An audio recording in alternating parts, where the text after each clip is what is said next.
Praise the Lord. Thank you, Elder Jess, for leading us in prayer. Isa pong pinagpalang umaga o linggo ng umaga sa bawat isa. Amen. Sino po ang blessed magsabi pong praise the Lord? Amen. Nasa bagong tema po tayo ngayon, believers' spiritual power. It is very important for a believer sa isang mananampalataya na tayo pong mga believer ay merong kapangyarihan at kapamahalaan na binagkaloob po ang Panginoon upang patuloy tayong magtagumpay. One of the main reasons bakit may mga Kristiyano pero hindi po sila matagumpay sa kanilang buhay, puno pa rin sila ng kalungkutan, nadidepress at hindi po nila alam kung anong gagawin sa buhay, punong-puno ng, bagamat may problema ang bawat isa, pare-pareho tayong may problema, pero yung mga hindi nila alam kung ano po yung kapamahalaan po nila, kung ano yung kapangyarihan, yung power and authority na pinagkaloob po ng Diyos sa kanyang mga salita, maging sa kanyang pangalan, ay hindi po natin nalalaman. Kaya nga po, last week na pag-aralan po natin yung the living word of God, na out of millions, hundreds of millions of books, no, isang aklat lamang, ang Biblia lamang ang nagsasabing ito ay buhay. According to Hebrews 4:12, the word of God is living and active. Kaya nga po, hindi po katulad po ng mga pocket books o naman pong libro, kapag binasa mo, ganun pa rin po ang makikita mo. But what is amazing with the Word of God, kapag inulit mo po, dati mo nang binasa pero merong fresh revelation. Ano man po ang sitwasyon nyo po dahil nangungusap po ang Diyos sa kanyang mga salita dahil nga po buhay ang kanyang mga salita. At napag-aralan po natin last week na ang salita ng Diyos, ito po ang ating sword of the Spirit. Ito po ang ating espada. That means tayo po mga Kristiyano, hindi po tayo laging nakadepensa lang sa dyablo, yung ating shield of faith. Pero meron tayong tinatawag na sa Ephesians 6 na sword of the Spirit, which is the word of God. Ang ibig sabihin po nito, kung alam mo ang word, at marami kang alam sa word, yung sword, yung espada, mas malaki at mas matibay. Kaya nga po kung hindi ka nagbabasa ng Bible, paano mo sasabihin na matibay ang yung sword of the Spirit?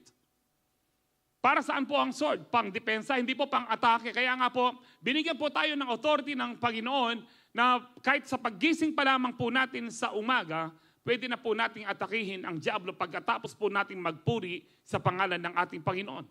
Nasasabi mo, paggising mo sa umagang ito, ikaw, Satanas, at lahat kayo, mga kampon ng demonyo, pinagbabawal ko kayo sa aking pamilya. Wala kayong karapatan saktan ng aking pamilya. Walang maaksidente, walang mapapariwara sa aking mga pamilya because we are covered with the blood of Jesus and all the angels na inassign ng Lord sa amin ay laging active. At wala kang karapatan because we are children of God. You need to declare the word of God. Kasi sabi ng Panginoon sa Numbers 14:28, I will do the very word I heard you say. I will do the very thing I heard you say. Proverbs 18:21, death and life is in the power of tongue. You will reap the consequences kung ano man po ang iyong dinideclare. So speak life. Amen. It is very powerful na kung tayo po ay hindi naman tayo pipi, magsalita ho tayo ng blessing sa ating family. We can attack the devil, hindi lang po siyang mag-attack, tayo pong mag-attack. Huwag po kayong matakot kasi pastor, kapag inatake ko ang diablo, ang demonyo, baka balikan niya ako. Alam niyo po, sabi ng Bible, the devil is like a roaring lion seeking whom he may devour. Ang ibig sabihin po nito, atakihin mo man ang diablo o hindi, araw-araw binabantayan ka niyan para makakita siya ng opportunity na ikaw ay masila o higit sa lahat, ikaw ay mapatay. And that is why, wag po kayong matakot yung pong parang magre-rest back. Hindi po, laging nandyan yan. Pero dahil ikaw ay na kay Jesus, you are covered with the blood of Jesus, cleansed with the blood of Jesus, at kasama mo ang Holy Spirit, you can use your power and authority in Jesus' name. Amen po ba? And that's why, alam niyo po, I strongly encourage one another, ang bawat isa po sa atin, to read your Bible every day. Huwag po kayong makontento lang na mag-attend ng church at makinig po sa pastor. You need to feed your soul and your spirit. Amen. Ang sabi ng Panginoon sa Matthew 4:4, man shall not live on bread alone, but with every word that comes from the mouth of God. Amen po ba? Ang ibig sabihin po nito, hindi kumpleto ang buhay mo kung kumakain ka lang ng pagkain pisikal. Kumpleto ang buhay mo at talagang merong buhay ang buhay mo kung ikaw ay kumakain rin ng salita ng Diyos. Araw-araw po dapat. Subukan niyang ipakananin kaya kayong katawan. Huwag niyong pakainin niyo po yung katawan po ninyo.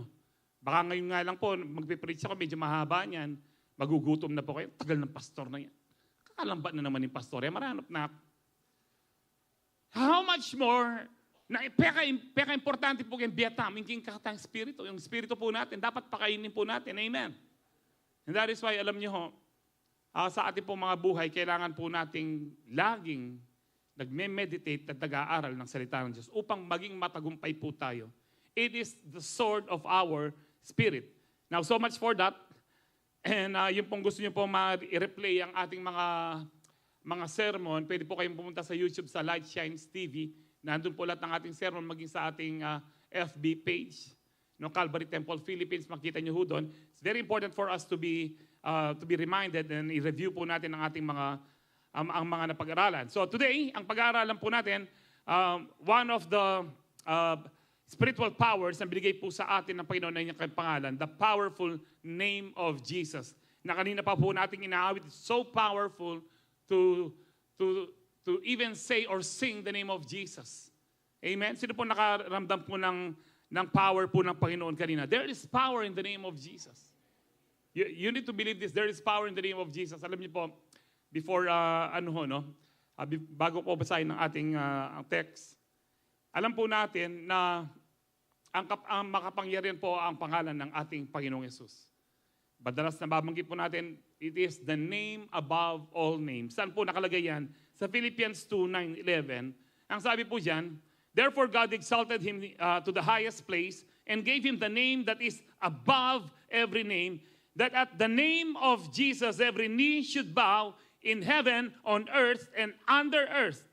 And every tongue acknowledge that Jesus Christ is Lord, to the glory of God the Father. Let's pray. Heavenly Father, we thank you for this wonderful day that you have given us, Lord. We thank you even for the strength na pinagkakaloob niyo po sa amin araw-araw. We thank you for this life. Lord, ginising niyo po kami, binigyan ng buhay. May mga taong hindi na nagising, Panginoon. But today, Lord, it is a wonderful opportunity to thank you, to praise you, to worship you and glorify you, for you have given us life once again, Lord, in our body, in our spirit, in our soul. Salamat po, Panginoon. And Heavenly Father, I pray, as I speak your word, O God, Holy Spirit, kumilos ka po sa bawat isa. Let us receive the full revelation and the full blessings from your word. We allow you, Holy Spirit, to move to each and every individual. Enlighten our minds, enlighten our hearts, O God.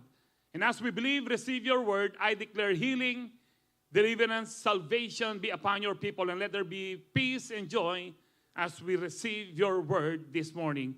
To you be all the glory, honor, and praise.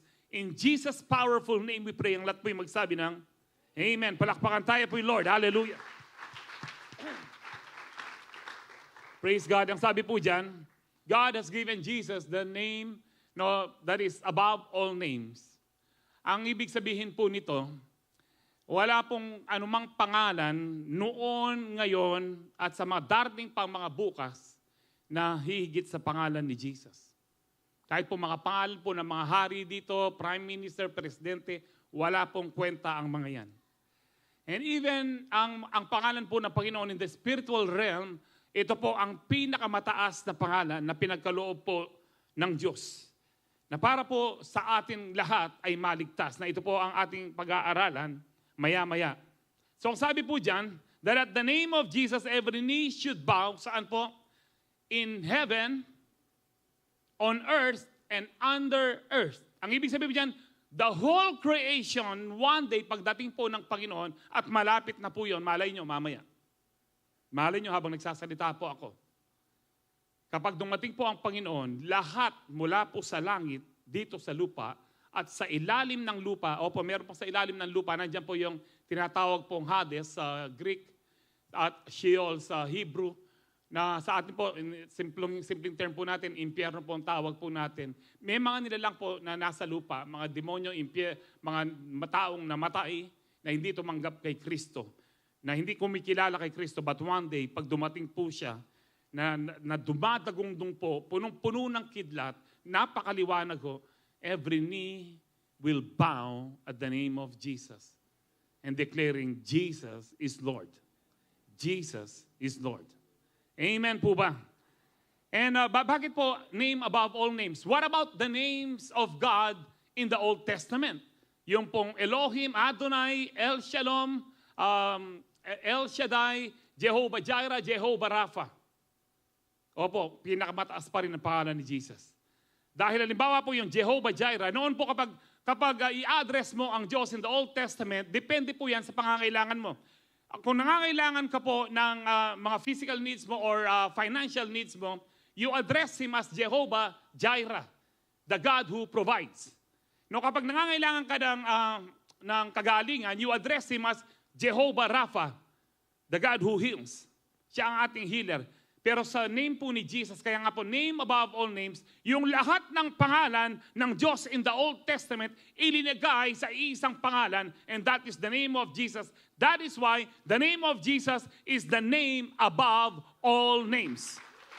Kapag tumawag ka kay Jesus, nandoon na yung provision. He is your Jehovah Jireh. Kapag tumawag ka kay Jesus, nandoon na yung healing. He is our Jehovah Rapha. Amen. Nandun yung protection, nandun yung salvation. Kompleto po ang pangalan ni Jesus. And that is why it is so powerful to mention the name of Jesus. I remember po, no, true story po ito. Yung po sa church, alam niyo po yung tinatawag pong welcome to yung Hotel California. Ang talagang meaning po nun, welcome to the Church of Satan. And one day, anong buhay pa po kalimutan ko na po yung nagtatagpo ng Church of Satan, no? Ang pangalan po niya. Nung buhay po siya,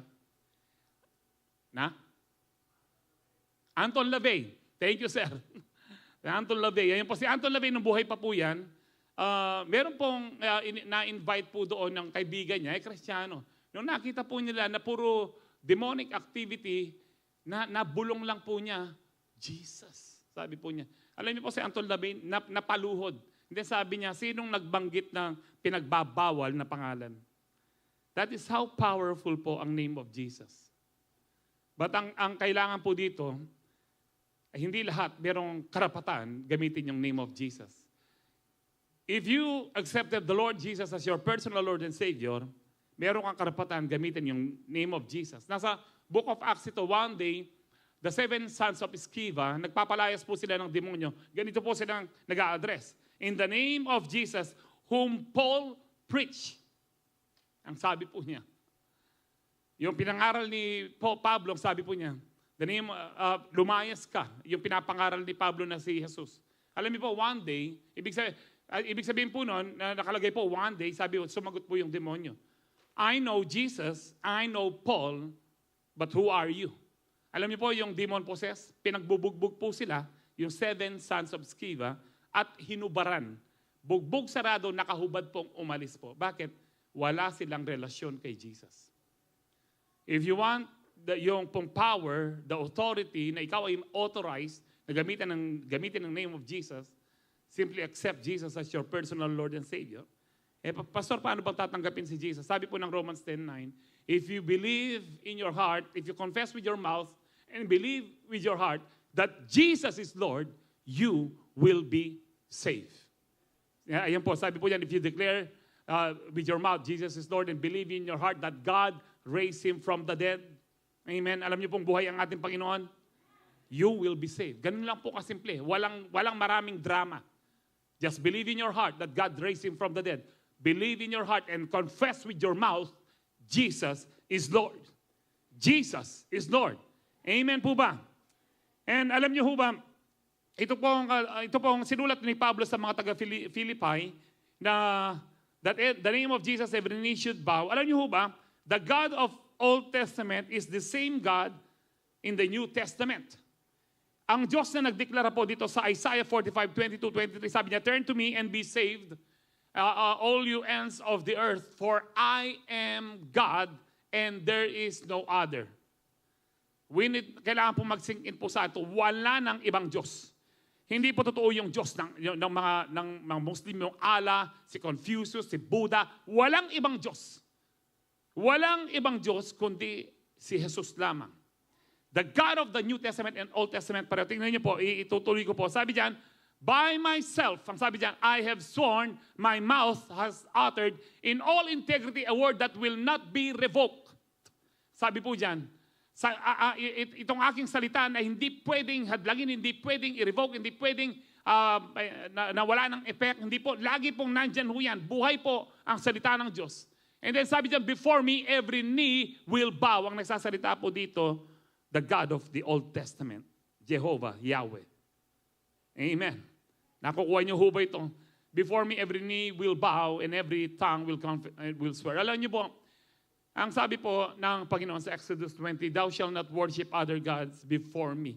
In other words, walang ibang Diyos na dapat sambahin. Alam niyo ho ba si Kristo nung pinanganak? Nung dumating ang mga Magi, o karitang alwaki kayo, mas balo yung 3 hari. Na yun naman 3 hari dito.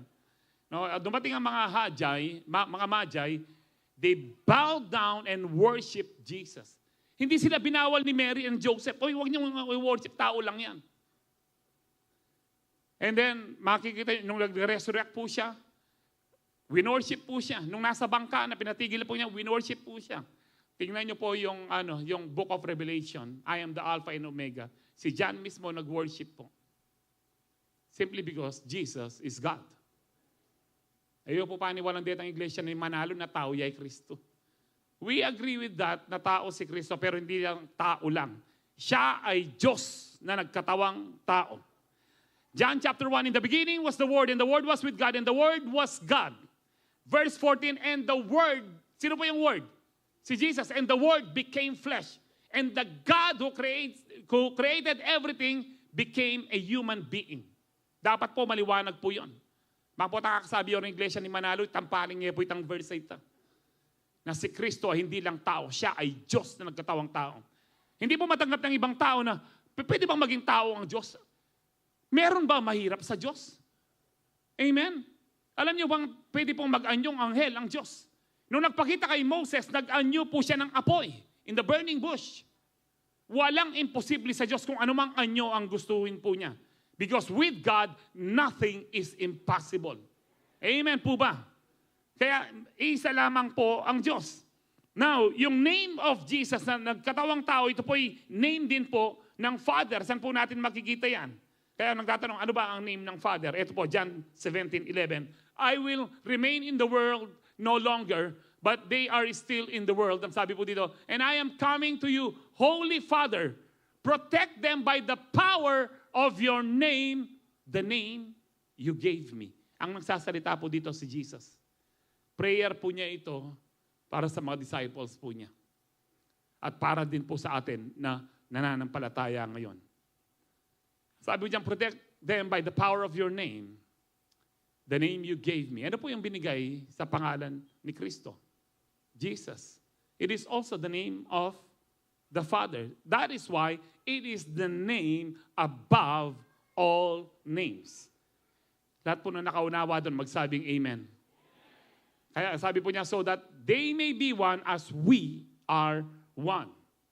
Alam niyo po kung minsan, naguguluhan po tayo, na may mga naguguluhan po, na bakit kayong mga Kristiyano, tatlo yung Diyos niyo. Merong God the Father, God the Son, and God the Holy Spirit. Hindi po tatlo ang Diyos natin. We have one God in 3 persons. Yung iba, bagamat ginagamit po 3-in-1 God. No? Parang hindi siya maganda pakinggan, no? Parang kape po ang dating niya. No? Yung mas appropriate po is God in 3 persons. Iba po ang Father. Remember, hindi yung Father yung napako dito. Sinong napako? God the Son. Amen. Hindi po pwedeng mamatay ang Diyos. Kaya nga po, ang Diyos na si Kristo ay nagkatawang tao. Kung bababa siyang bilang Diyos, walang tatalab na pako sa Kanya. Kaya kailangan niya magkatawang tao upang, dahil tao ang nagkasala, tao po ang dapat magbayad ng kasalanan po natin. Kaya nagkatawang tao siya. Amen. So, malapit na po yung kain, Holy Week. Detang aliwaki kayo, naku magdarami, potang kay kayo, mamasa ako pang pasyon. Alam niyo po, kahit magpapako tayo sa krus, hindi tayo katanggap-tanggap Si Kristo yung katanggap-tanggap lang dahil blameless siya, spotless siya, sinless. Lahat tayo, kahit mamatay tayo sa krus, hindi pa rin tayo maliligtas. Sapat na po ang ginawa ni Kristo. Ako po magpenitensya. Ako sisiklod po ka ring balatong. Huwag na ho kayong lumuhod sa balatong. Huwag nyo lang pahirapan ang sarili nyo. Kapag kinonfess nyo na po ang kasalanan nyo, sa Ama, pinatawad na po kayo dahil kay Kristo. Binayad na po ni Kristo sa krus ng Kalbaryo. Hallelujah. At ito po, no, iisa lang po ang pangalan ng Diyos. Diyos Ama, Diyos Anak at Diyos Espiritu Santo. Ang sabi po sa Matthew 28:19, therefore go and make disciples of all nations, baptizing them in the name of the Father, of the Son, of the Holy Spirit. Alam niyo po, no, hindi naman ako expert sa English, pero naintindihan ko po dito, kung tatlo ito, dapat hindi siya in the name. Dapat in the names. Hindi ho ba? Bakit in the name lang? Hindi po sa Tagalog, hindi po sinabing sa mga pangalan. Sinabi po sa pangalan. Why? Because there is only one name that is above every name. Amen. One name that is above all names. Yung Father, Son, and Holy Spirit, ang tawag dyan, Jesus. Kaya yung iba po, sabi nila, kapag nagbabaptize tayo in the name of the Father, Son, of the Holy Spirit, hindi pwedeng Jesus. Hindi po pareho lang. Whether ikaw ay nabaptize in the name of the Father, Son, and the Holy Spirit, or in the name of Jesus, pareho lang. Saan po natin makikita yan? Sa Acts chapter 2, verse 38, ang sabi po ni Peter, Peter replied, repent and be baptized, every one of you, in the name of Jesus Christ, for the forgiveness of your sins, and you will receive the gift of the Holy Spirit. Hindi po siya rinebuke ng mga kasama niya, sina John, sina James, no? Ang lahat po ng mga kasama niya, hindi Peter, mali ka, sabi ng Lord, in the name of Jesus, in the name of the Father, Son, of the Holy Spirit. Simply because, bakit tama si Peter? Bakit nakalagay ito? Dahil tama si Peter, kapag ikaw ay nanalangin in the name of the Father, Son, of the Holy Spirit, or nanalangin ka in the name of Jesus, pareho lamang po. Because there is only one God existing in three persons. Napakahirap pong intindihin po ng Trinity actually. Pero ang sabi po ng Deuteronomy 29:29, secret things belongs to God. Alam niyo po, kung yung creation ng Lord, napakahirap pong intindihin. Paano nabubuo yung nagkakaroon ng buhay sa sinapupunan ng isang ina? Na nabubuo po yung bata mula sa sperm at egg cell po na nagsama at nabuo po, nagkaroon po ng tibok ng puso. Alam niyo po, hanggang ngayon, hindi nila ma-explain talaga ng mga doktor, ng mga medical experts, saan nang gagaling yung kuryente ng puso po natin. Opo, may kuryente yung puso natin. Kaya nga po kapag namatay po ang tao, re-revive, kinukuryente. Sinusubukan lagyan po ng kuryente. Sino po naglalagay po niyan?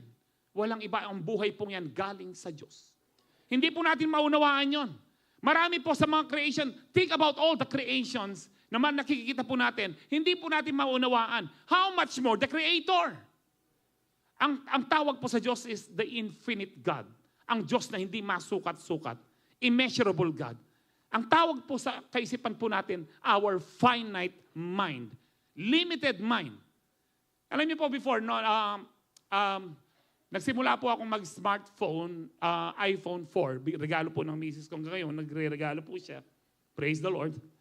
Minsan po, dahil mas mataas yung memory ng dating iPhone ko, bumili po ako ng medyo mababang memory. Hindi ko naman kailangan ng malaking memory. Sabi ko, alam niyo po, sa mga smartphone natin, lalo sa iPhone, ano tawag doon? Isi-sync mo lang siya, lilipat po kung ano po yung sa dati mong phone. Lilipat buo. Pero alam niyo po, nagtataka ako, nag-e-error. Ayaw lumipat po. Dapat sa mga dati kong phone, lumilipat naman yung kabuuan ng dati kong phone. Nagtataka ako nag-error. Until finally, tinignan, ayaw nga pala. Mababa pala ang memory nito. Hindi, mag-e-error siya.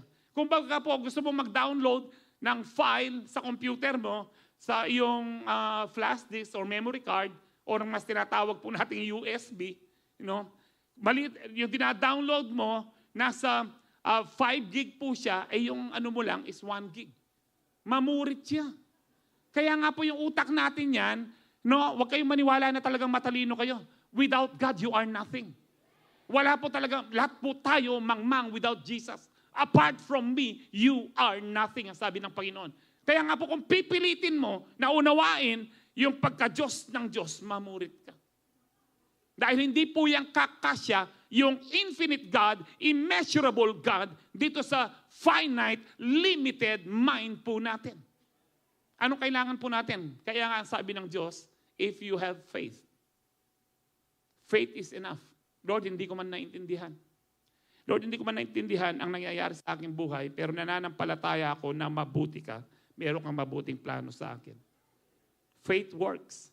Without faith, it is impossible to please God. Amen?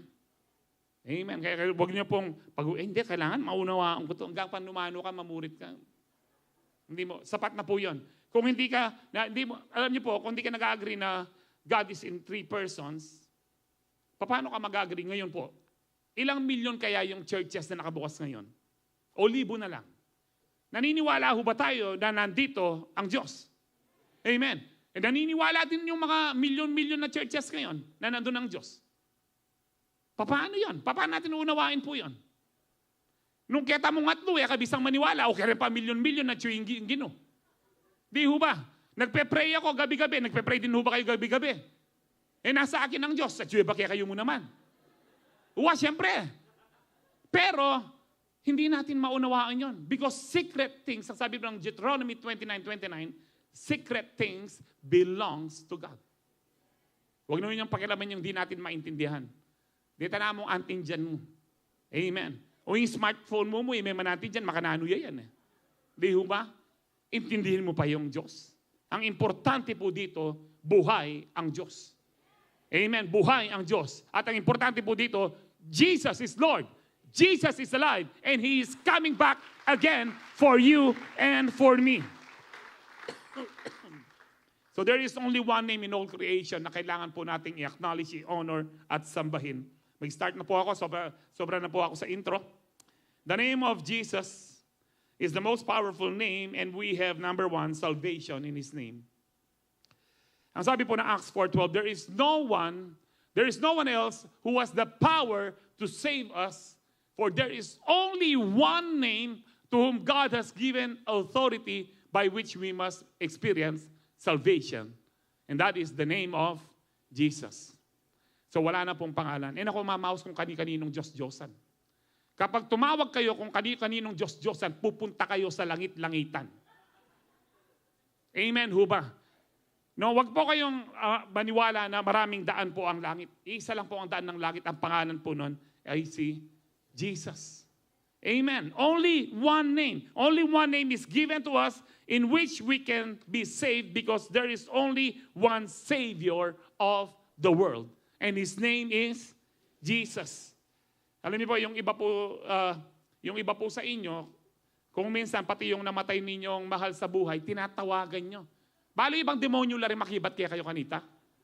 Ang sabi po ng Bible, kapag namatay ang tao, i-judge na po yan whether sa Sheol siya, under earth, or sa heaven siya, kung na kay Jesus po siya. Amen. Tsaka wala pong 40 days. Tayong Kristiyan, alam niyo po, pag namatay po siya, kung na kay Kristo siya, akit po agad ng langit yan. Na bilang espiritu at kaluluwa. Amen po ba? Wala pong 40 days. Si Jesus po hindi siya kaluluwa noon. Si Jesus meron siyang katawan nung 40 days bago siya umakyat ng langit. Yung katawan po niya, glorified body. Kumain pa nga ho siya ng isda. Kung nagbabasa kayo ng Bible, kumain po siya. Pero kahit glorified body siya, nakakakain siya, pwede siya mag-pass through sa wall. Alam niyo ho ba, ganun din po ang katawan na ipapalit po sa atin pag nag-rapture. Amen. Hindi ho ba kayo excited doon? Papalitan po yung katawan natin. Yung pong, alam niyo po yung katawan po natin yan, kaya po tayo sa langit po walang matanda. Sorry sa word, pero yun po talaga. Ang ibig sabihin po ng matanda, dahan-dahan kang namamatay. Pero pagdating po sa langit, babalik po yung higit pa sa pagkabata mo, yung glorious body mo po. Amen ho ba? Wala na pong doon, wala nang bungi, wala nang merong BO, wala nang bad breath po doon. No, wala nang maghahanap po ng banyo ho doon. Hindi ba kayo excited doon? Kaya gusto tayo na maligtas ng Lord dahil hindi po biro ang impyerno. Ang impyerno, hindi lang po siya napakainit at yung excruciating pain na hindi mo ma-describe. Sobra po, tapos po kinakain ka ng uod, mabahong mabaho. Kaya nga po eternal death ang tawag po sa impyerno, yung dagat-dagatang apoy. Araw-araw kang pinapatay pero hindi ka namamatay. Alam niyo yung pain dito sa mundo, pag merong masyadong painful yung nararamdaman mo sa katawan, parang gusto mo nang mamatay. Nasinabi ko dito kay Lord, nung pong first year of my dialysis, sinabi ko, Lord, ang sakit ng pakiramdam ko, kunin mo na lang ako, Lord. Buti hindi po ako pinakinggan ng Lord. Salamat po sa Lord, hindi niya ako pinakinggan. Nung ala pong money na magmanyermon, kaya kayo yan. But God is good. Amen. Dito po sa John 1:12-13, ang sabi po dyan, yet to all who did receive Him, talking about Jesus, kapag tinanggap po si Jesus, to those who believe in the name of Jesus, in His name, He gave the right to become what? Children of God. Sabi po dyan, children born of, not of natural descent, but nor of human decision or a husband's will, but born of God. Another term for born again is born of God, or born from above, or born in the Spirit. Lahat po ng yan, pare-pareho lang. Born again, born of God, born from above, born in the Spirit. Pare-pareho lang po yan. Kapag tinanggap mo si Jesus bilang Panginoon mo at tagapagligtas, ikaw ay na-born again, you are born of God. Now, ano yung privilehyo po dito? This is the greatest blessing. Did you know na, yes, it is so great, it is so, amazing na tayo po ay ligtas because of Jesus.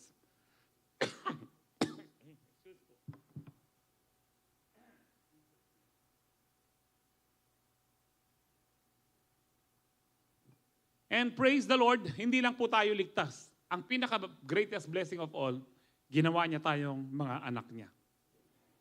Hindi po yung ampun-ampun lang. Jesus' name. Ginawa tayong mga anak niya. Pwedeng gawin na ng Diyos na pinapatawad ko na kayo. Pero, hindi ko kayo mga anak. Pinapatawad ko na kayo, papasok kayo ng langit, pero hindi ko yung mga anak.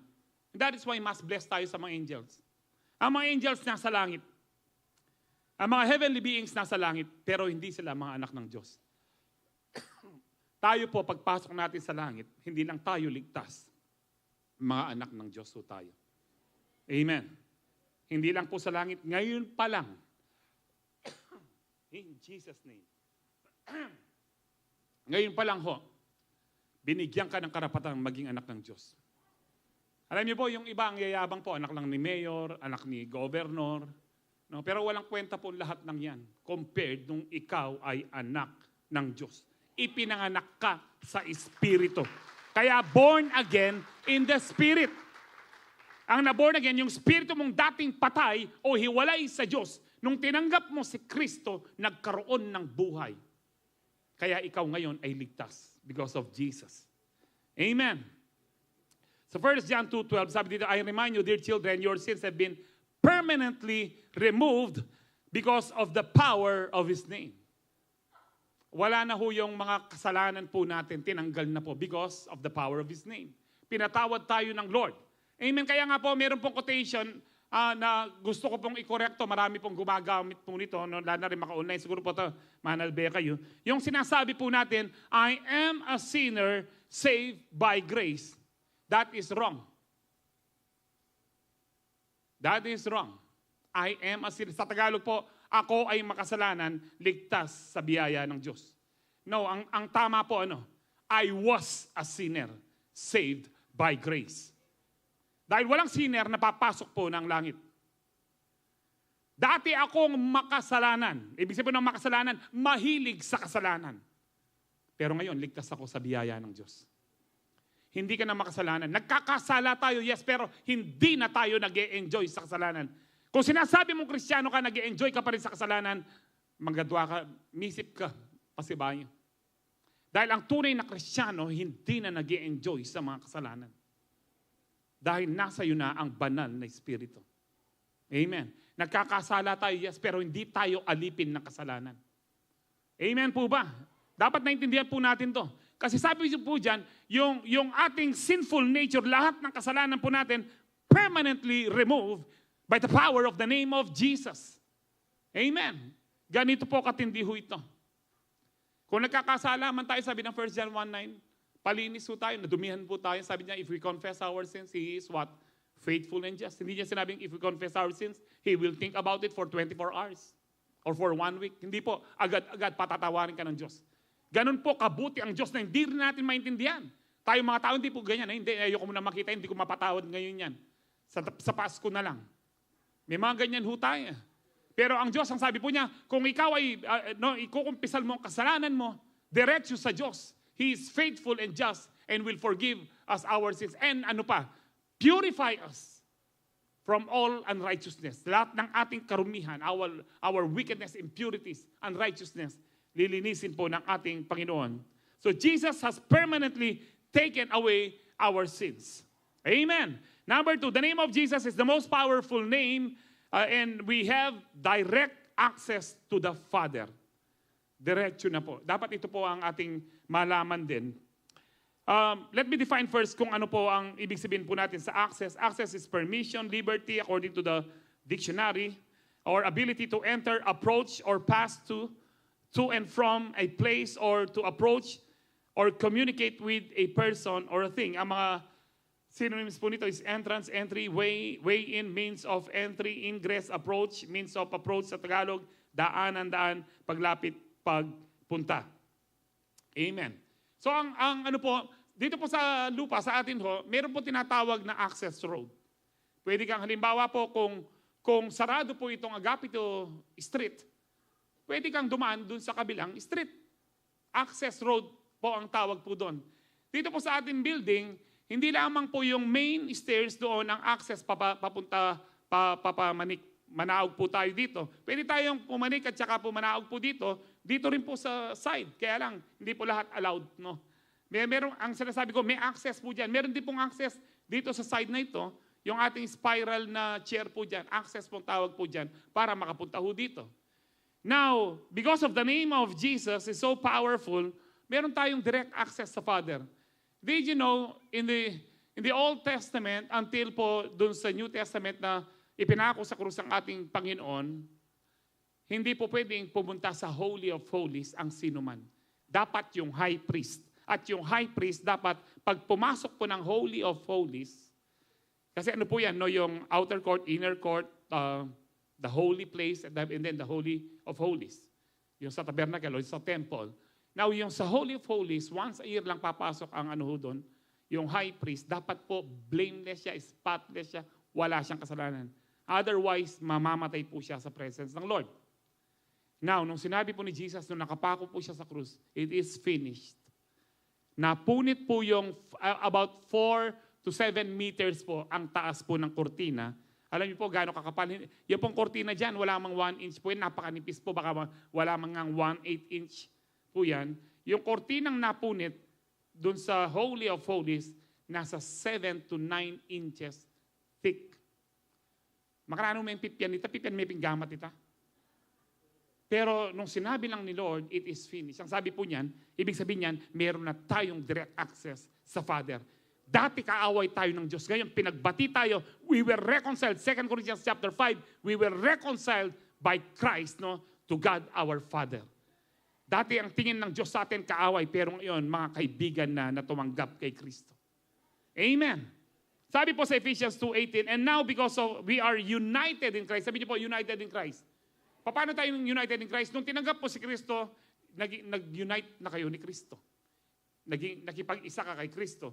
And then sabi niya, we both have equal and direct access in the realm of the Holy Spirit to come before the Father. So hindi nyo na kailangan dumaan pa sa pari o sa pastor o kay pope o kahit kanino. Eh kung rin maniwala kita sa biyandang ministro mo rin, yung mga ministro lang, in iglesia na manalo na pwedeng magbasa ng Bible, wala pong ganun sa Bible. Pwede mong basahin to direkta para po sa Diyos. Amen. Ang salita ng Diyos ay para kanino man na mananampalataya po sa tunay na Diyos. Amen. Huwag po tayong palinlang. Hindi nyo po kailangan tawagin po kami para ipag-pray po yung may karamdaman. The Jesus na meron po ang pastor is the same Jesus na tinanggap nyo. The power na meron po isang pastor because of the name of Jesus, it's the same power dwelling in you. It's the same Jesus. Amen. It is an insult to God na kapag lagi kang umaasa sa pastor o sa ibang tao in which pwede kang dumiretsa sa Diyos. Amen. Pwede kang dumiretsa po sa Diyos. Ano pa pong verse po yan? Sa Ephesians 3:11-12. This was according to the eternal purpose that He has realized in Christ Jesus our Lord, in whom we have boldness and access with confidence through our faith in Him. Kung meron ka pananampalataya kay Kristo, meron ka ng tapang, meron kang confidence na lumapit po sa Holy of Holies. Sa presensya ng Diyos. Amen po ba? Ano po? Sa Romans 5:1-2. Therefore, since we have been justified through faith, we have peace with God through our Lord Jesus Christ. Ito po sinasabi ko kanina, pinagbati po tayo ng Panginoon sa pamagitan ng kanyang kamatayan sa krus, no? Through whom we have gained access by faith. Bakit meron tayong direct access? Because of our faith in Jesus Christ. Because of our faith in the name of Jesus. We have gained access by faith into this grace by which we now stand, and we boast in the hope of the glory of God. Sinabi rin po ng Panginoon sa John chapter 10, 9:10, sabi po dyan, I am the door. Sa ibang salin po, I am the gate. If anyone enters by me, he will be saved and will go in and out and find pasture. Kung tinatanggap mo na ako nga yung access, ako yung door, ako yung gate. At kung kayo ipapasok sa akin, you will be saved. Ang sabi ng Panginoon, ano pa? And you will go in and out and find pasture, mabibless ka in your life. And then, dinugtong po natin dito, yung John chapter 10:10, no, the thief comes. Sino po ang thief dito? Talking about Satan. Satan comes only to steal, kill, and destroy. I came, sabi po ni Jesus, that they may have life and have it abundantly. Ibig sabihin nyo, si Jesus po yung access para ikaw ay mabless. Amen. Si Jesus po ang access para tayo ay mabless. Si Jesus po yung access para makapunta po tayo ng langit sa Father. Now, anong ka lang po, no? Baka isipin niyo po, i-correct din po natin yung mga mentality po natin kung minsan. So kung merong father, pastor, merong mother. Now, i-correct ko po yung ano po natin yung sa Beta pong makanyang tamo, Rosario tamong Hail Mary, Mother of God. Wala pong Mother of God. Making si Mary sumasamba kay Jesus. Maliwanag po yun sa Bible. No, kaya po nung nakapako sa krus, babae, ito yung anak mo. Diniremind si Mary na ikaw din ay tao. Ikaw ay lingkod ko. Ginamit lang po ng Panginoon upang siya ay magkatawang tao. Wala pong, baka hanapin nyo, so merong Mother of God. Baka isipin nyo pa, merong bang Uncle of God? No. Tayo na po mayari. There is only one God. Kaya ang sabi po ng Diyos, I am the Alpha and the Omega. Ako yung beginning and the end. Dito pong yung mga atheist na, hindi dapat merong yan. Wala. Kung nga po yung evolution, meron lang isang beginning. Meron lang daw Big Bang. Maniwala kayo, it takes more faith to believe in Big Bang. Tapos nagkaroon po ng tao, nagkaroon po ng, na tayo galing lang sa isang kitikiti, nagkaroon po ng tao, ng giraffe, ng magagandang ibon, isda. It takes more faith to believe in that. Ibig sabihin po, mas mahirap paniwalaan po yun. Meron pong apologetics, nagdedebate po sila ng atheist. True story po ito, mapapanood nyo rin po sa YouTube. Ang sabi niya, ang daming mga ng aso, breed ng aso. Paano ko maniniwala? Yung sinakay ni Moses, 2 aso lang, tapos meron ng Chihuahua, Tutuluwawa, nanula pa rin. German Shepherd, no? Sabi po niya. Tumawa po yung napangiti po yung apologetics, yung pong Kristiyano, sabi niya, no, hindi ka maniwala sa 2 aso, lumitaw ang lahat ng breed na yan. Pero sinasabi mo, lahat ng hayop, lahat ng insekto, isda, nanggaling sa isang kitikiti. May nahimik yan. Uling kamulalan nita. Kayo naniniwala, ba't koking unggoy? Alam mo yung sipin mo, nung ba't alam niyo po yung kwentong ang sabi po niya, ang sabi ay, tay kanya, saan ba tayo galing? Ay, anak, ganito yan, kanya. Dati tayong ganyan, nagmula sa unggoy, ngayon, nag-evolve, naging tao tayo. Sabi niya. Na-confuse po yung bata, binigyan niyo nanay, sabi mo, galing tayo sa Diyos, kanya. Ninikha tayo ng Diyos. Pero bakit si tatay ang sabi niya, galing tayo sa unggoy kanya. Anak, ganito yan. Yung kinukwento ko sa iyo, side ng pamilya namin yon. Yung kinukwento ng tatay mo, side ng pamilya yon. Mamili kayo kung anong side kayo. No. It takes more faith to believe in Big Bang. It takes more faith to believe in evolution. Mas mahirap paniwalaan yung evolution. Nakakita na ba kayo ng ibon na iba't ibang ano po? Nakita na kayo ng peacock na iba-iba yung kulay niya? May mga isda pong umiilaw. Yun lang pong alitap-tap. Galing din tayo doon. But tela sisindirin buldit tamo. It takes more faith to believe. Alam niyo po, sinadya ng Diyos yan. Para kahit gaano katalino ang tao, hindi niya ma-explain. Na-explain niya kasi billions of years. Kabula na naman ito. Anong billions of years? Walang billions of years. Ngayon po, no, wala pang 100 years, inglapieta sapak na yung bungo. Isipin niyo po yung billions of years. O no, karila rin bungo nga rin. Bakit pa isa-isang dinosaur lang nakikita? Isipin niyo po, thousands of years lang. Ito, ang lapet at saka Holy Mary, wala pang 100 years, puno na po sila.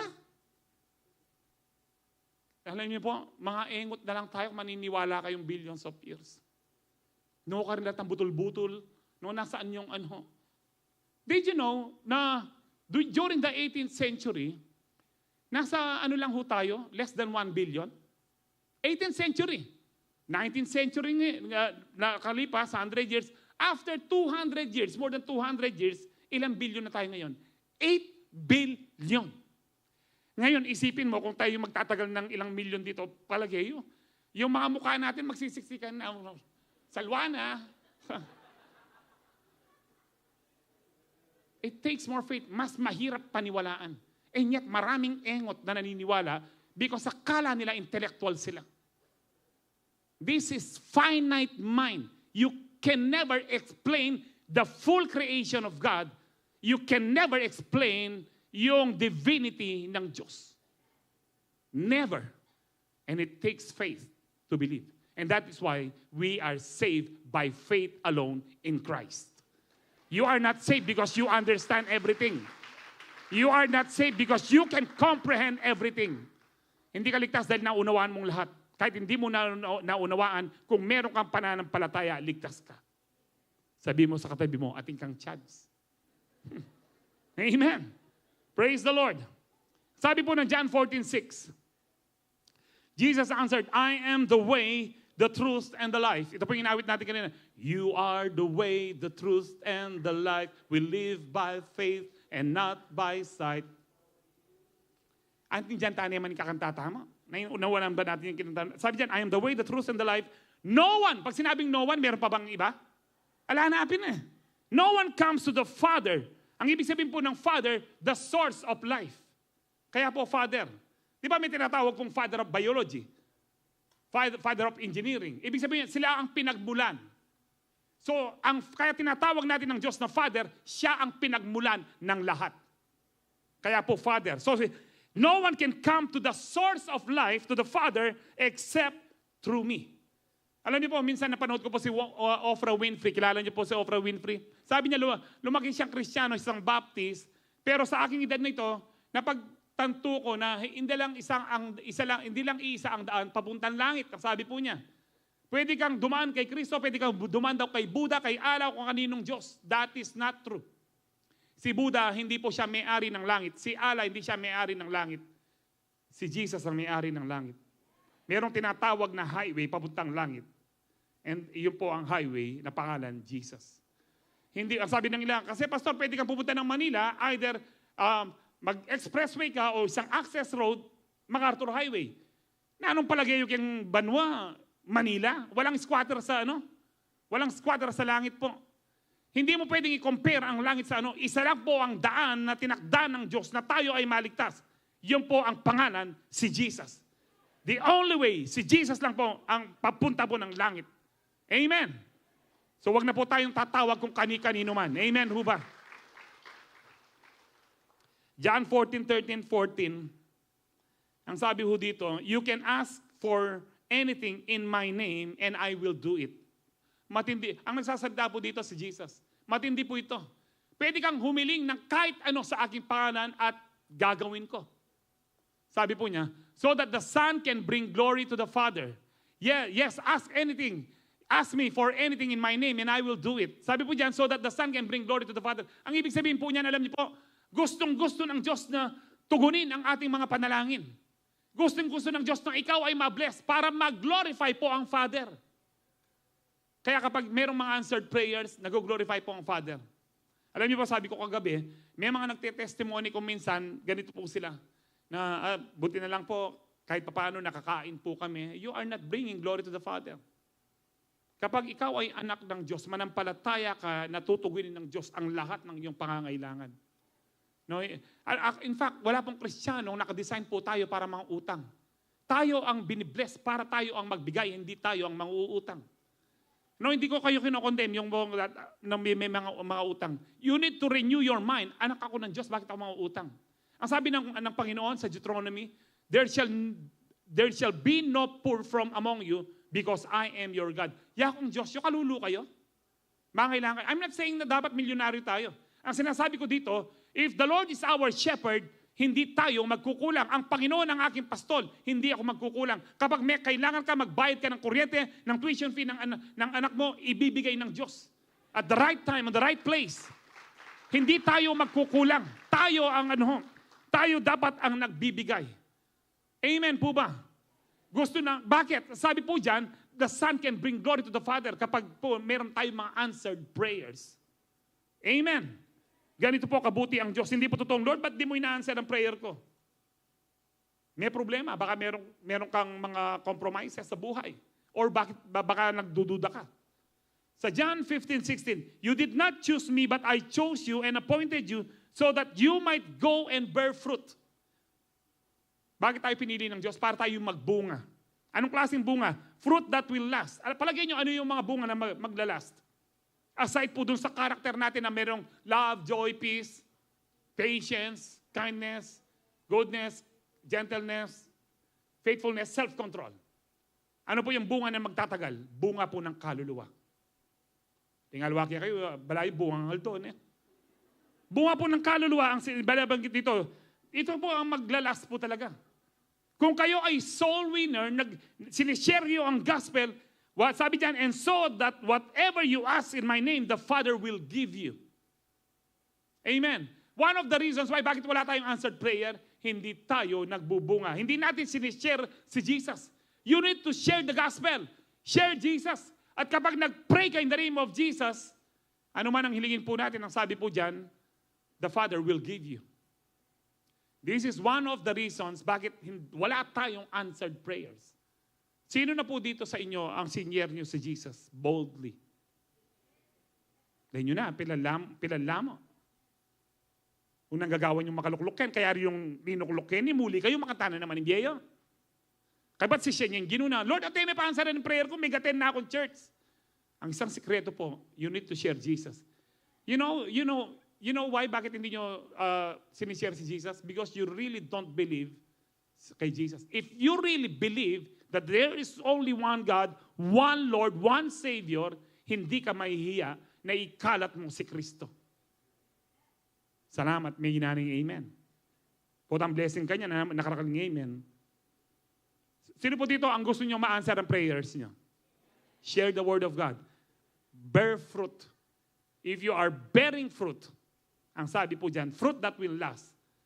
You can ask anything in the name of Jesus and the Father will give us. Amen.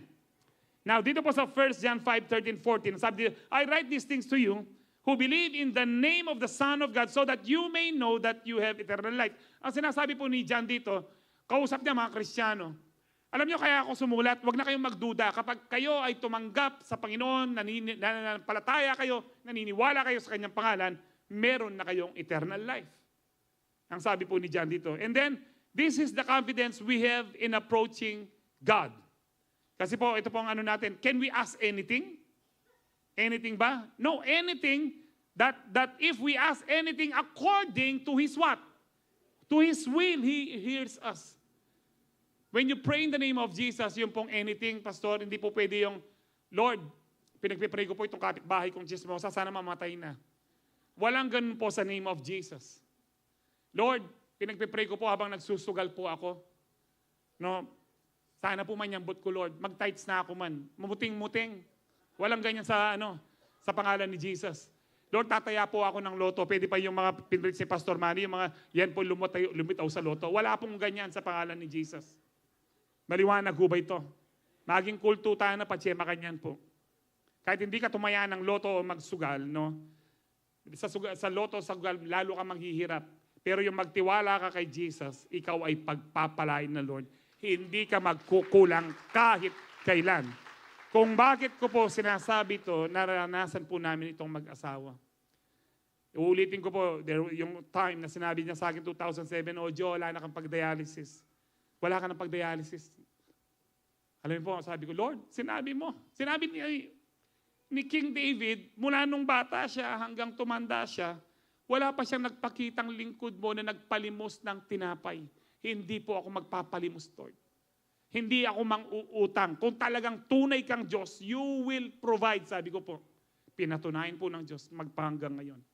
Hindi po nagkukulang. Sobra-sobra pa. Kami pa po ang namimigay. Ako pupunta po taking office po tamanyad kayo. Para-pareho tamong anak ng Diyos. Lamaran kayo. Para-pareho tamong anak ng Diyos. Mananyad kayo kingig pa. Amen. Kasi nangyayari po yan. Kaya remake service, sinabi ko, Pastor, ati ko pong kailangan. Siyempre, dinan ka. No? Futile or useless yung faith nung sabihan kong bibless na ka maningin mo. Siyempre, di na, pero ako bumunta po takin. Ati kong appointment, at sula po rin in-laws ko ken. Ati kong appointment after na nini. Praise the Lord. No ka rin ako, Lord. That if we ask anything according to His will. Alam niyo po, ang will naman ng Lord, hindi naman po masama. Bakit hindi? Kaya tinuruan po tayo ni Jesus, let your kingdom come and let your will be done. Kasi wala na pong pinakamagandang pwedeng mangyari sa buhay mo, kapatid, kundi yung will ng Lord. Let His will be done. Amen. Paano ko malalaman yung will niya, Pastor? Una, sa Bible. Kung wala po sa Bible, halimbawa, Lord, sino mapapangasawa ko? Siyempre, wala sa Bible yon. Makita mo, and Judas hung himself. Ay, Judas ba yung Wala hong ganun, no? Kaya nga po, kung di mo alam, nasa Bible pa rin yung sagot. Lord, hindi ko alam kung sino mapapangasawa. O hindi ko alam kung mag-a-abroad ako. Lord, hindi ko alam kung anong career ko. Anong sasabihin mo? Lord, ito po ang gusto ko mangyari, ito po ang gusto ko mangyari. But, nevertheless, not my will, but let your will be done. So that is according to His word, according to His will na. Kapag hindi mo alam, Lord, let your will be done. Kasi po, yun ang pinaka-the best. Let your will be done. So if you believe in the name of Jesus, you will be confident to pray to God about anything according to His will. Last point. Sabi na nga, ay, salamat mayari niya. Halip po, makabaya po yun eh. The name of Jesus is the most powerful name and we have authority in His name. This is very, very important. Authority in His name. Amen po ba? Alam niyo po, yung authority, binigyan tayo ng authority ng Panginoon, nagamitin ng kanyang pangalan. This is also the same as the power of attorney. Alam niyo po, hindi po talaga, hindi naman po ako attorney, hindi ako nabasa ko lang po at napagtanong-tanong sa iba, na there are different powers of attorney. Meron pong special, dalawa lang po hindi discuss ko. Yung isa po yung special power of attorney, which is limited only, doon sa halimbawa, I authorize this person on my behalf na ibenta ang bahay. So ang pwede lang niyang gawin, ibenta ang bahay, wala nang iba. Pero did you know, meron din pong general power of attorney, which is delikado. Pwede niyang gawin ang lahat as if yung taong yon ay ikaw. Ibenta ang lahat-lahat, no, gawin ito, lahat ng gawin para dun sa pangalan mo, gagawin po niya. Wala hong ganong nagbibigay po ng ganito except dun sa mga anak niya o kapamilya po talaga niya. Did you know, ang authority po natin na gamitin ang pangalan ng Panginoon is para pong daig pa, o pwede pang daig pa, yung general power of attorney.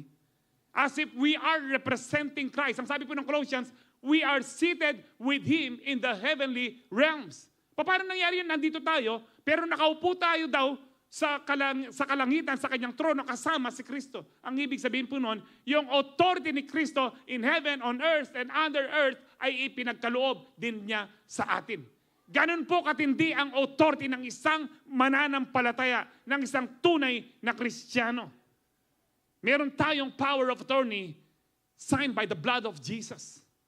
To use the powerful name of Jesus. Kaya nga pong sabi po niya sa Matthew 16:19, ito po yung magibabasa nyo rin sa Matthew 18:18. But ang context po dito sa Matthew 16:19, ito po yung sinabi ni Peter, you are the Christ, the Son of the living God.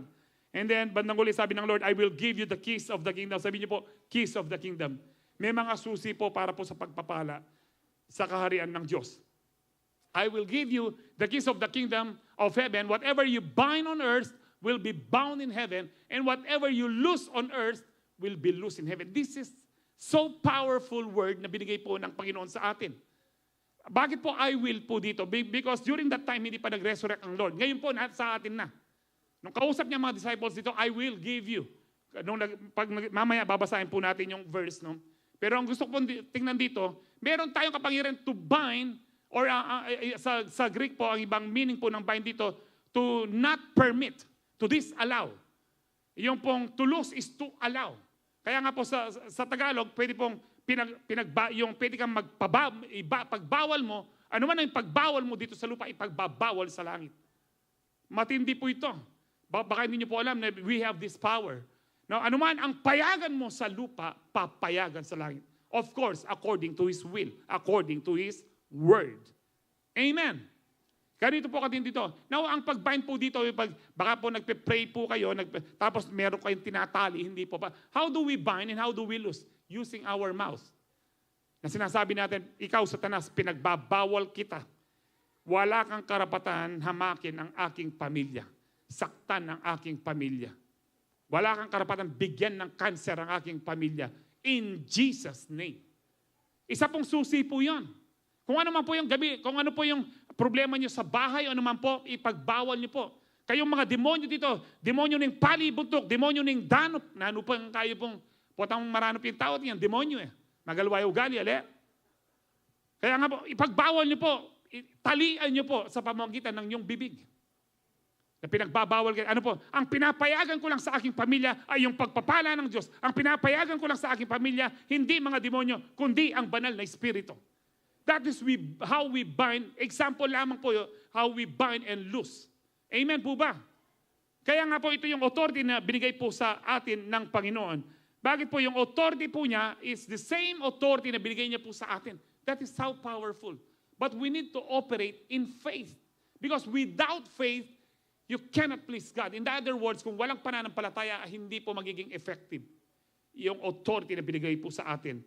Ang sabi po niya sa Matthew 28:18-20, actually po, Matthew 28 verse 17, dito po yung sinasabi kong sinamba si Kristo bago siya umakyat ng langit. Kung si Kristo hindi Diyos, hindi po dapat siya sasambahin. Bakit sinasamba si Kristo? Simply because Jesus is God. No, God in the flesh.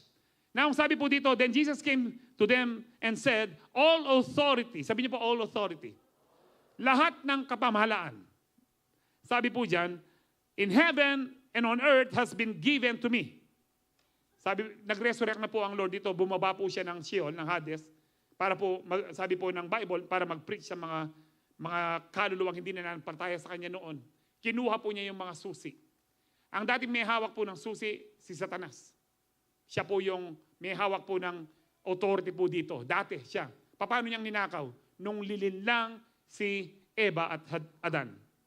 Kung gagawin niyo lang to, nagpasakop sila, nagpauto. Kapag nagpauto ka na kay Satanas, nagpailalim ka na kay Satanas. So kung sasabihin ni Satanas sa'yo, paminsan-minsan lang naman. Sige, sumugal ka, paminsan-minsan lang naman. Sige, tikman mo yung makamundo. Ang ibig sabihin po nun, nagpailalim ka na sa kapangyarihan ni Satanas. Amen. Kaya si Lord, hindi po siya nagpailalim sa kapangyarihan ni Satanas. If you are the Son of God, ang sabi niya, turn this stone into bread. Ang sagot ng Panginoon, it is written, man shall not live on bread alone, but with every word that comes from the mouth of God. Amen. Kaya nga si Kristo, kung magpauto si Kristo kay Satanas, nagpailalim na po siya. So ano po ang inuuto ni Satanas po sa inyo? I-rebuke niyo po siya, i-bind niyo po siya. Amen po ba? So sabi po yan, therefore go and make disciples of all nations, baptizing them in the name of the Father, and of the Son, and of the Holy Spirit, and teaching them to obey everything I have commanded you, and surely I am with you always to the very end of the age. Ano po ibig sabihin nito? Nasa akin na lahat ng authority. Authority sa langit at dito sa lupa, nasa akin na. Binibigay ko sa inyo, therefore go. Ang ibig sabihin nito, huwag kayong matakot. hindi na kayo pwedeng patayin ni Satanas na basta-basta. Walang magagawa si Satanas sa mga kampo niya if we will not allow him at saka yung mga kampo niya. Kaya nakakakilos si Satanas sa ating mga buhay because we are allowing him at times kapag meron tayong sinasabing hindi maganda. Kapag nagre-reklamo ka, you are opening doors sa mga evil spirits para makagawa sa buhay mo. Pag nagsasalita ka ng hindi maganda kasinungalingan, you are opening doors to the evil spirits para makagawa sa iyong katawan. And that is why meron tayong authority na hindi makagawa si Satanas po sa atin.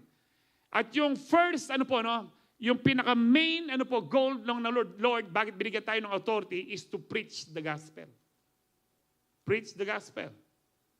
Kailangan, ito po yung authority po natin.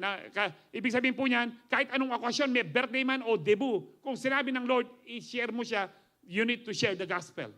Amen. Bakit? Sino ang may authority dito sa lupa? Dito sa ating, in this earth. Sino? Si Jesus. Hindi po yung nagdidibu. Amen. Kapag sinabi ni Jesus, preach my word. Let us preach the word in season and out of season. Amen. Dito po sa Mark 16, alam niyo po ang Matthew, Mark, Luke, tinatawag po yung synoptic gospels. Halos magkapareho, pero not perfectly. Yung po sinabi ni Jesus sa Matthew 28, sinulat din po ni Mark, pero merong mga details si Mark po dito. Ang sabi dito, he said to them, go into all the world and preach the gospel to all creation. So same thing dun sa Matthew 28:18. Whoever believes and is baptized will be saved, and whoever does not believe will be condemned. And these signs, ano po yung signs dito? Mga miracles. Kaya tinawag pong sign, lahat ng milagro ay tinuturo si Jesus. Kapag merong milagro, tinuturo ang Diyos.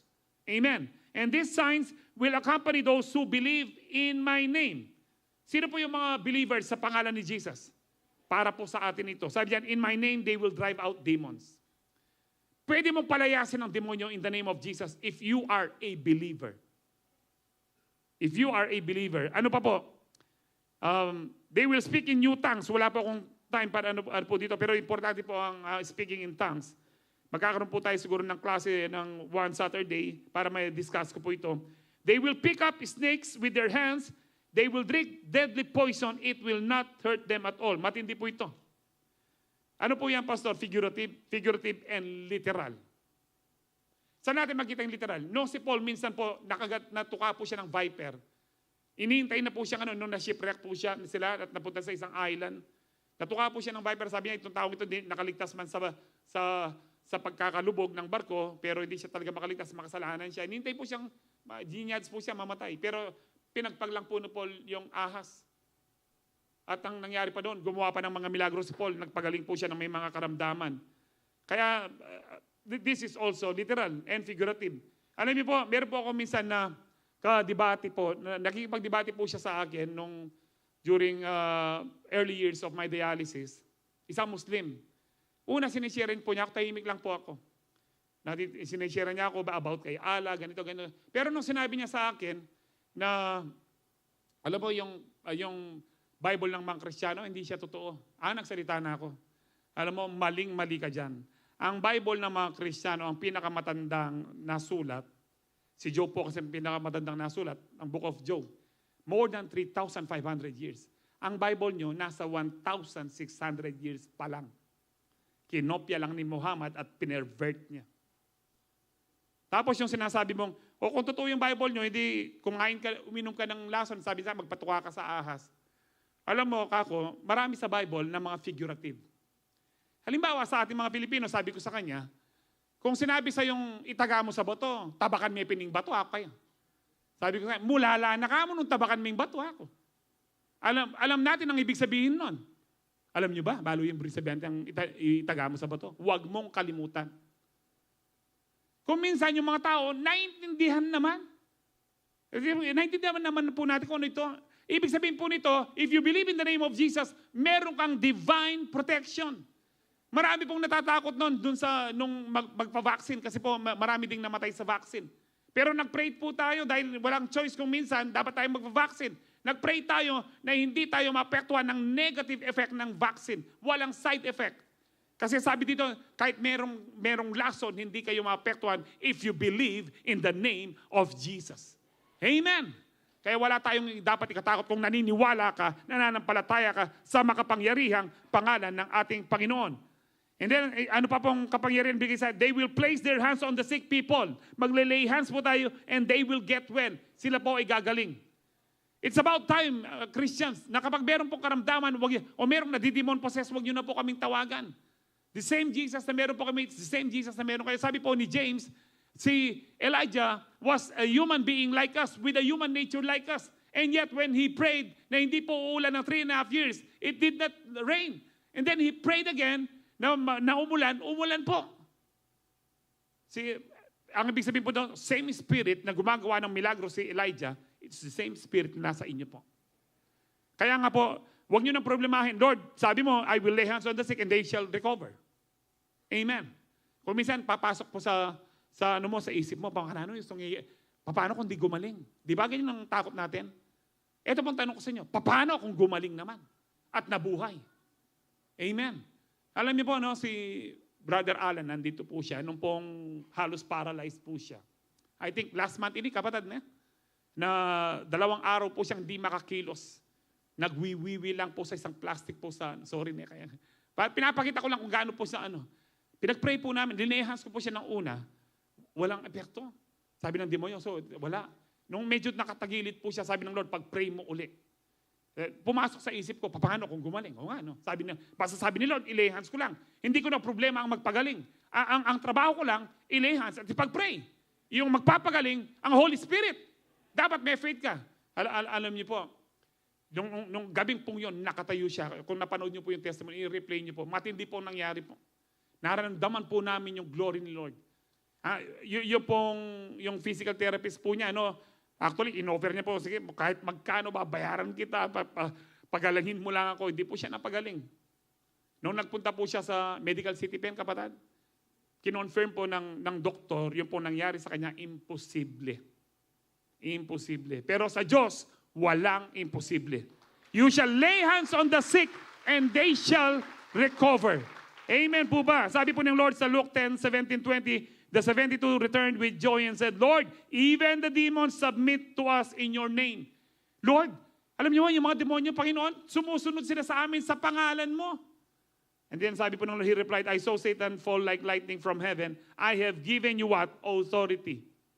Binigyan tayo ng kapamalan ng Panginoon. I have given you authority to trample on snakes and scorpions, talking about the devil and his demons, and to overcome all the power of the enemy.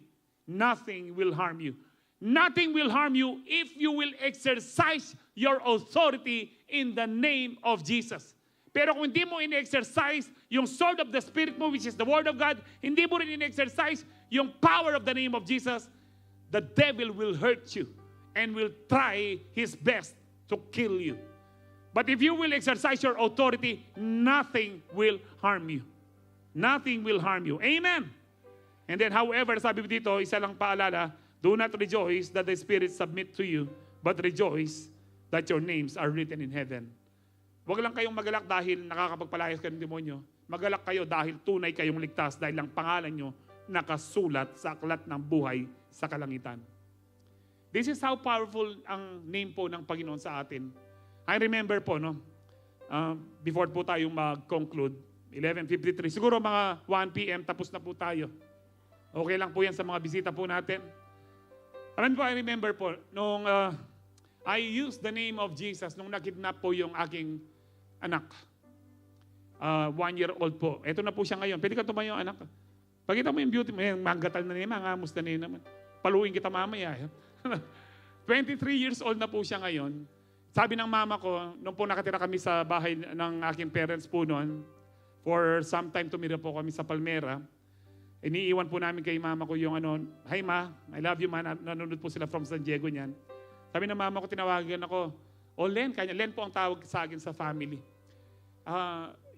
Tinakbo ng yaya ni Nice si Nice.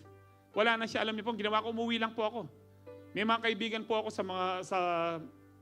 tawag po dito sa Camp Olivas. Tumawag po ako para lang may mga kaibigan po ako Actually, ininom ko po yung sa mga lasatin ng San Fernando, ganyan. In-inform ko po sila, pero umuwi po ako, di ako nagpanik. And then I used the name of Jesus, sabi kong ganyan. Sa kapangpangan muna, no, ganito po. Hoy Satanas, sa akong makanyan. Hindi ko lang kung narinig po ako, talagang galit na po ako. Istungay may binalik yung anak ko. Bayo alas 5. Mayari ka balat kang tatang ko. Ako. Kaya lublo po na ako, pinyabi ko ako. Sa Tagalog pa, para maunawaan nyo, kapag hindi mo binalik yung anak ko, bago mag alas 5, yari ka sa tatay ko. Tatay ko sa langit. Alam niyo po, ito pong kamangha-mangha dito, binalik po niya before 5. Ano kamangha-mangha doon, Pastor? Ito pong nag-kidnap kay Nice. Wanted po siya for kidnapping. Pati po maanak niya, binenta niya. Kung yung anak niya nabenta niya, yung anak ko pa. Pero because of the name of Jesus, sabi ko kay Satanas, ibalik mo yung anak ko. Nung mayari ka kang tatang ko. Amen? Marami po. I've been in dialysis for 70 years. Bukas may dialysis po ako. Lagi ko pong ginagamit the name of Jesus. Ilang operasyon na po, namuntik na po ako mamatay. Lagi ko pong ginagamit the name of Jesus. Jesus, Lord, alam ko, mahal mo ko. In Jesus' name, alam ko, hindi mo ko pababayaan. Na-ICU po yung aking asawa, 2018. Sabi ko, Jo, huwag kang matakot. Hindi tayo binabayaan ng Diyos. And at sa loob po ng ICU, meron kaming joy, meron kaming peace, and we declare the name of Jesus. Maya-maya merong namatay. Tinakip po, expired na. Pero alam niyo ba, ang misis ko, 3 oras lang siya sa ICU, pinalabas na. Because we uttered the name of Jesus inside ICU. Amen. Sa loob po ng COVID facility, naka-IDU po ako, naka-separate po ako, na-COVID po ako. Noong last day na lang po, nagalit na ako, yung pong pangatlong swab test ko na, hindi pa nila gustong pakita sa akin.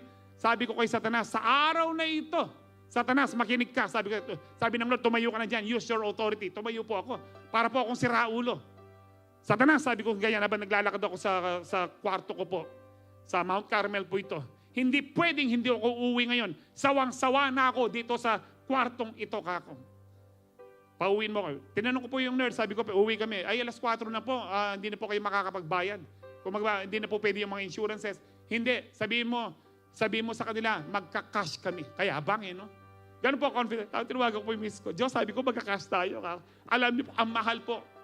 Pero alam niyo po, dapat alas 5 umuwi na po yung mga taga-office. Pati yung sa PhilHealth. Nag-extend sila hanggang 7 o'clock. Nakauwi po kami, nakabayad kami because I used my authority in the name of Jesus. I challenge you. Ano man pong napagdadaanan nyo po ngayon, use the name of Jesus. Kung may problema sa pamilya, use the name of Jesus. Kung may problema ka sa pangangatawan, ako po, 17 years nagdadialis, lagi po sinasabi, in Jesus' name, I am strong.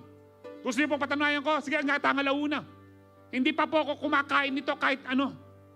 Hindi pa po ako nag-aalmusal nito. Numigalmusal ko pa, hanggang alas 2. Alam niyo po, because I use the name of Jesus, wala po akong may pagmamalaki. Hindi po talaga ako mabuting tao. Mabuti lang po ako dahil mabuti ang Diyos.